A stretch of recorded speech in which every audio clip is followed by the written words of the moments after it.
All right, we're on rule number 10 of the do's and don'ts of dealing with electronic nonsense or street theater nonsense in your life. And that is this: no matter what is happening to you, unless you are prepared for a world of hell, never, ever go to an emergency room.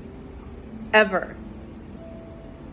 If you require anti-anxiety medication for this, your best bet is to start at a physician's office if you must.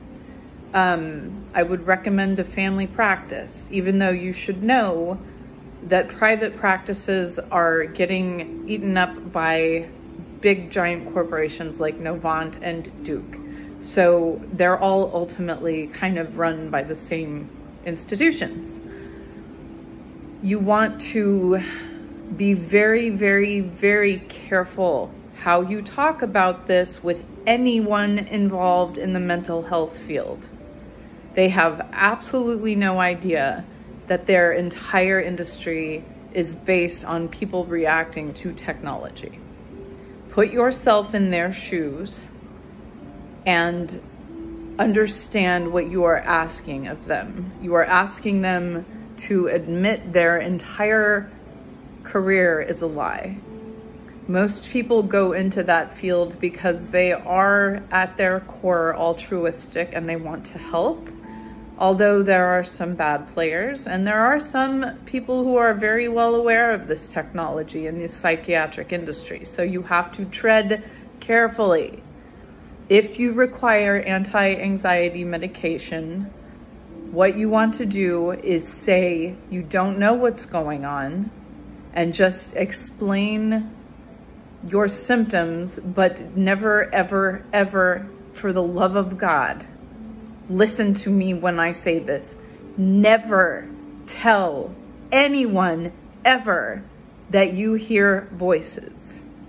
Because if you use 5G and voices or microwaves and voices together in the same sentence, you will put yourself at risk of being 5150'd.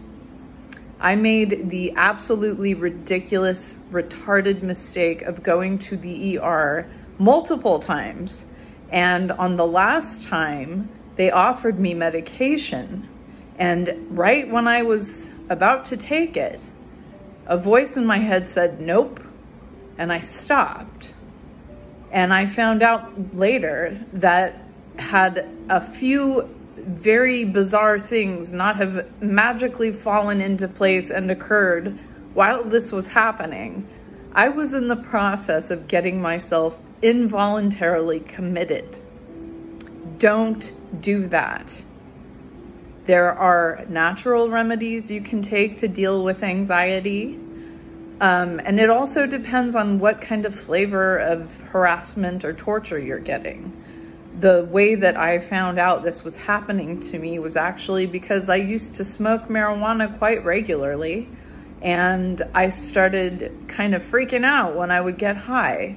And I learned later that when my brainwaves altered because of marijuana, the technology would be activated and go nuts. So I'll talk more about that in a later video, but it's very, very, very important.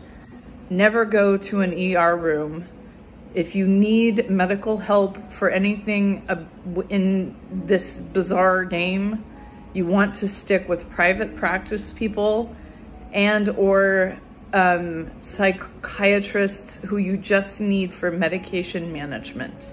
All you have to tell them is that you have